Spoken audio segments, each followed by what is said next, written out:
Apakah itu kekuatan terbaik kita, Bung Ais? Iya, kalau kekuatan terbaik belum, karena Max Hilgers nggak datang. Dan masih ada Elkan Bagot juga yang masih dimusuhin sama Sintayong. Entah sampai kapan ya? Entah sampai kapan. Jadi kalau gue pikir, kalau STY mau ngambil transisi cepat, harusnya sih Tom Hai di situ. Walaupun gue agak menduga STY akan mencadangkan Tom Hai lagi. Serius? Gue menduga seperti itu. Martin Paes tuh menganggap Jepang punya akurasi tinggi dalam tendangan bebas 19 ya. Kita ini main di GBK, bahkan Ritsu Doan tadi tulisan lu tuh ya. Agak takut loh sama atmosfer GBK. Gue sih berharap minimal seri ya 0-0 gitu. Objektifnya? Tapi objektifnya nggak kebobolan banyak udah bagus. Selisih berapa? 2, 3? Feeling gue selisih 2 ya. Selisih 2 ya? Selisih 2 udah bagus ya? 0-2 lah.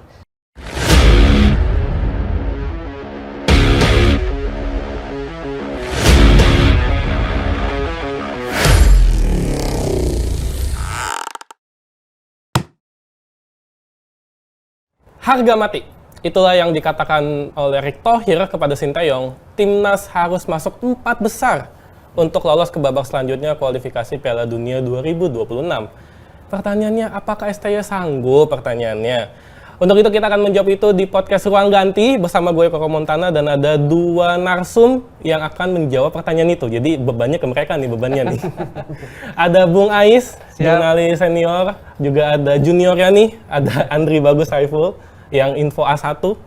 Dia punya banyak infonya Erick Thohir ya sini ya.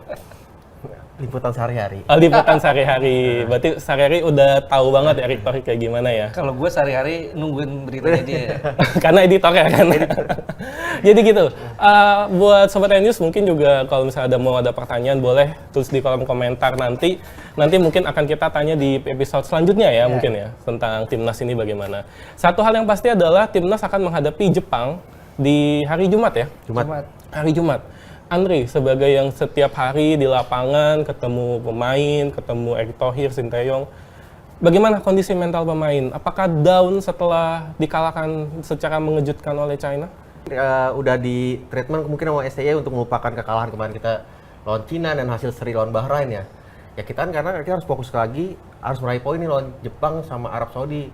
Kevin Dix akan melengkapi berarti 28 pemain yang dipanggil berarti ya? 27. Tetap 27? Karena Mes kan nggak jadi datang. Jadi dia istilahnya menggantikan Michael Gross yang nggak bisa. Apakah itu kekuatan terbaik kita, Bung Ais? Iya, kalau kekuatan terbaik belum. Karena Max Hilgers nggak datang. Dan masih ada Elkan Bagot juga yang masih dimusuhin sama Sintayong. Entah sampai kapan ya? Entah sampai kapan. Tapi paling enggak ini kekuatan terbaik di saat dengan segala permasalahannya, tanpa Mes, tanpa Elkan. Ya ini ya the best-nya inilah. Ya termasuk juga beberapa pemain yang cedera ya, kayak Malik Rizaldi juga itu sangat disayangkan kan. Nggak bisa dipanggil. Hernando Ari gitu. Dan beberapa, siapa lagi yang cedera? Asnawi udah pulih ya? mungkin waktu pemulihan ya. Iya, udah main dia. Udah main. Ya, nah, kabarnya Asnawi ada bocorannya, dia udah bilang ke Sumarji selaku manajer kalau dia udah pulih. Iya, gue mau main nih gini. Tapi nggak dipanggil lagi. Tetap Sintayong nggak mengubah daftar pemanggilan pemain ya. Berarti karena cedera ya? Ada pertimbangan lain. Pertimbangan awal mungkin karena cedera, tapi ternyata cederanya nggak parah dan dia sempat main. Asnawi bilang bahwa dia nggak apa-apa sebetulnya gitu. Cuma itu keputusan pelatih lah. Hanya Sintayong yang tahu ya Hanya masalahnya. Sintayong yang tahu. Dari 27 pemain itu, kita mungkin agak sedikit ke starting line up-nya ya, kurang lebih ya. Kira-kira starting line up terbaik dari versi lu dulu deh, Dri, gimana? Versi ya tetap kiper Martin Paes. Untuk backnya mungkin bisa debut ya, Kevin Dix langsung debut, terus ditandemnya sama Rizky Ridho dan Jaijes. Kevin Dix langsung debut ya? Rizky Ridho dan Jaijes. Oke. Di lini tengahnya? Lini tengah Tom Haye.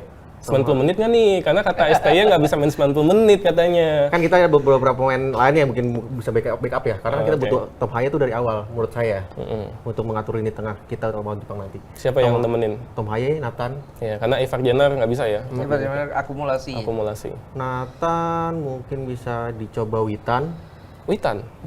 Oke. Witan siapa ya satu lagi ya? Witan di kanan berarti ya? Ragnar Ah, di pasti. kiri. Dan Ragnar. Rafael. Ragnar ya. Ragnar. Kevin Verdong? Verdong nggak? Oh enggak. Oh, menurut lu Verdong agak disimpan dulu menurut lu. Oke. Berarti yang Verdong di simpen. Simpen. Belakang 3, di belakang 3, depan 4. Setengah 4, belakang ya striker dua. 3-4-3 kan? 3-4-3. 3-4-3 ya, maaf. 3-4-3. Berarti oke, langsung ke 3 depannya kalau menurut lu. 3 depan ada Eliano. Oh, main ya? Iya, strike.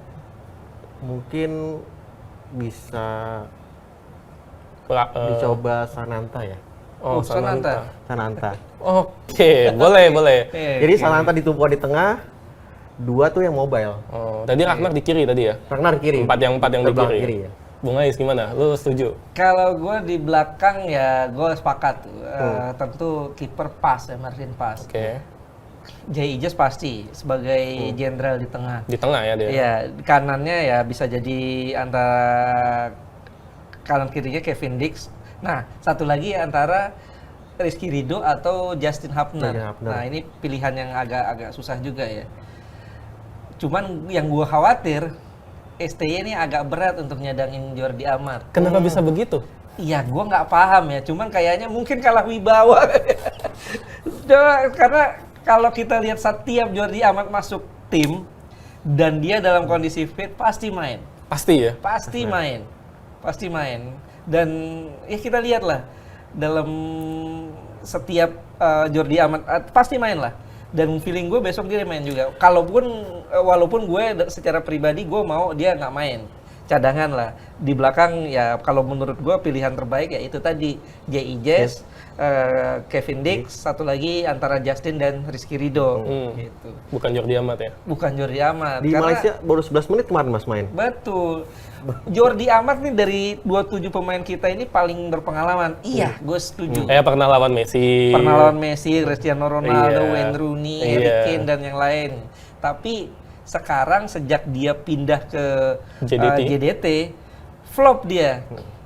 Dan beberapa kali banyak melakukan blunder lawan Irak kartu merah dan juga lawan Jepang di Piala Asia.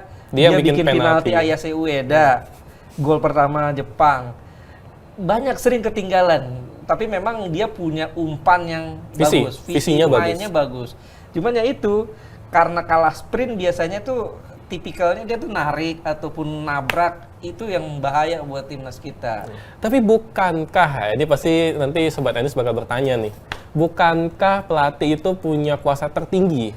Kan katanya Sintayong nggak bisa diintervensi kan? Ya, gue nggak paham ya, maksudnya ini Sintayong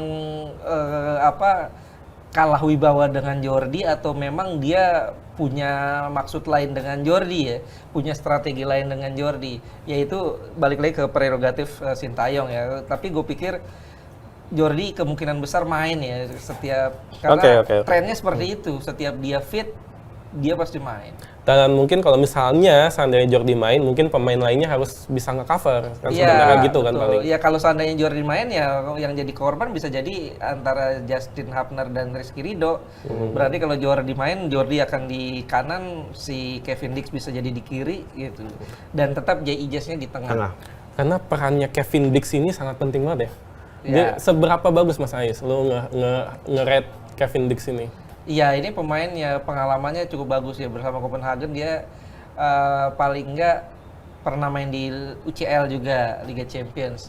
Tapi kan pertanyaan sekarang chemistry-nya langsung dapat atau enggak bareng teman-temannya yang baru. Dan juga atmosfernya kan mainnya di GBK. Ini kan Asia, Pak. Kelembapannya tinggi. Dia aklimatisasinya cepet apa enggak? Ini kan jadi PR besar juga. Nah, ini yang membuat Kevin Dix ini belum tentu bisa menampilkan performa terbaik langsung di debutnya. Gitu. Meskipun secara CV ya Dri ya, dia pernah ngesingkirin MU loh dia di Liga Champions. Iya. Disingkirinnya sama dia kan sebenarnya. Dan kita juga ingat loh, Calvin Verdong itu debutnya di GBK langsung keram. Oh. Bener nggak? Iya, bener. Iya kan waktu lawan Vietnam ya. Keram tuh di menit-menit belum menit-menit 60 kalau nggak salah. Karena memang ya wajar pemain Eropa main di Indonesia dengan iklim yang beda, dengan kelembapan tinggi, dengan pemain-pemain yang gaya mainnya beda ya. Bukan tidak mungkin hal itu terjadi juga lawan kepada Nanti Kevin lawan, Dix ya. nanti lawan Jepang ya. Ya mudah-mudahan sih enggak. Kalau di lini tengahnya? Tengah gue dua holdingnya ini Tom Hai dan Nathan. Karena Ivar kan nggak bisa main ya. Ivar. Mungkin nggak sih Justin? Karena banyak pasti netizen yang berpikir Bisa. Justin bisa maju ke depan gitu. Bisa aja. Karena kan di Piala Asia juga Justin Hapner main sebagai holding midfielder kan bersama Ivar Jenner saat itu. Bisa aja itu mungkin. Dan waktu lawan Jepang kan Justin main juga tuh. Tampil cukup baik juga dia. Justin duet sama Ivar. Tapi waktu itu belum ada Tom Hai. Iya, nah ini agak berbeda nih. Iya, jadi kalau gue pikir kalau STY mau ngambil transisi cepat, harusnya sih Tom Hai di situ. Walaupun gue agak menduga STY akan mencadangkan Tom Hai lagi. Serius? Gue menduga seperti itu karena STY akan coba melakukan middle block. Oh, ngerti. Jadi dia akan pakai dua pemain pekerja di situ.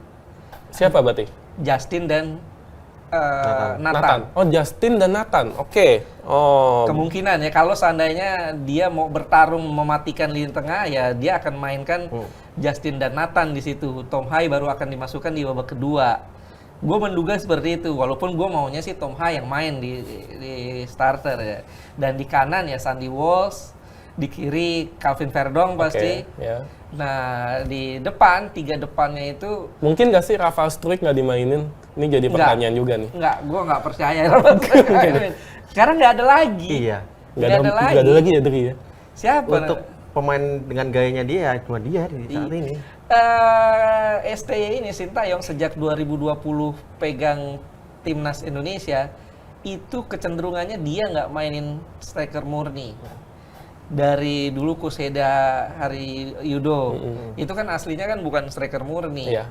Kemudian Ezra Walian aslinya bukan striker murni. Sampai ya Rafael Struijk juga bukan striker murni gitu. Artinya memang yang dimainkan STY ini cenderung striker yang mobile. Itu kenapa Ramadan Sananta nggak terlalu cocok sama STY. Itu kenapa Spaso nggak terlalu cocok sama STY. Karena gayanya beda gitu loh. Nah, balik lagi ke line up. Di depan itu ya tentu Rafael Struijk ya, striker. Kanannya gue menduga Yakob Sayuri. Karena dia dipanggil ya, Yakob Karena Sayuri. dipanggil. STY ini senang dengan tipikal model Yakob. Dia pekerja keras, punya skill bagus, ngotot. Nah ini yang disenengin sama STY, gaya-gaya pemain-pemain Korea banget gitu. Jadi dibanding Witan, dibanding Eliano Reinders, Atau dibanding Marcelino, feeling gue Yakob yang akan dimainin di kanan, di kiri ya pasti Ragnar Oratmangun. Tapi polanya lawan Jepang tentu nggak 3-4-3 tapi 5-4-1. Lebih bertahan ya. 5-4-1. Jadi itu yang tadinya wingback itu akan backup belakang, Ragnar dan Yakob akan di tengah gitu. Jadi 5-4-1. Kalau nyerang baru 3-4-3. Lebih ke middle block ya, bukan low block ya? Feeling gue sih middle block. Oh, Kalau low block terlalu beresiko sih menurut gue. Karena Jepang ini punya pergerakan bagus, jadi sebisa mungkin STY ini akan coba bikin Jepang nggak mendekati kotak penalti. Jadi langsung dihajar di tengahnya. Langsung dihajar di tengah. Menarik sih. Jadi gitu, Sobat News kurang lebih starting line up dari versi Andri sama Bung Ais. Lebih suka yang mana? Atau mungkin ada pilihan lain, boleh nanti tulis saya di kolom komentar ya. Yang pastinya adalah ini adalah starting line up yang menurut lu berdua yang paling oke kan? Ya kan? Iya, paling masuk akal lah. Tapi kan hak prerogatif tetap ada di Sintayong. Betul. Dan yang menariknya adalah dari lu berdua selalu ada, ini dari netizen juga nih, selalu ada satu pemain yang bukan diasporanya gitu. Ya. Mungkin nggak kalau misalnya di laga sepenting ini lawan Jepang, tim terkuat Asia, Sintayong mendadak nurunin full diaspora? Andri? Mungkin. Kan karena dari PSSI sendiri kan ya nggak bisa intervensi ya. Dikasih kebebasan Sintayong menurunkan pemain yang paling siap dan paling terbaik untuk laga kan. Mungkin aja dengan menurunkan full pemain diaspora. Karena sejauh ini belum pernah ya. Belum full pernah. Diospora. Ya cuman ya kalau dari segi mungkin. Mungkin. Tapi kalau menurut gue Sintayong ini kemungkinan besar akan tetap memainkan satu minimal pemain lokal. Pasti ya. Karena sepertinya dia ingin jaga pride-nya pemain orang Indonesia. Oh, itu yang dijaga ya. Itu yang dijaga. Jadi Oke. rasa kepemilikan Indonesianya masih tetap ada itu dengan adanya pemain lokal. Apakah itu nanti Rizky Ridho yang mainin di belakang ataupun Yakob Sayuri atau bisa jadi dua-duanya. Siapapun pokoknya tetap ada rasa Indonesianya Iya. yang menjaga rasa Indonesia itu di laga lawan Jepang nanti. Betul.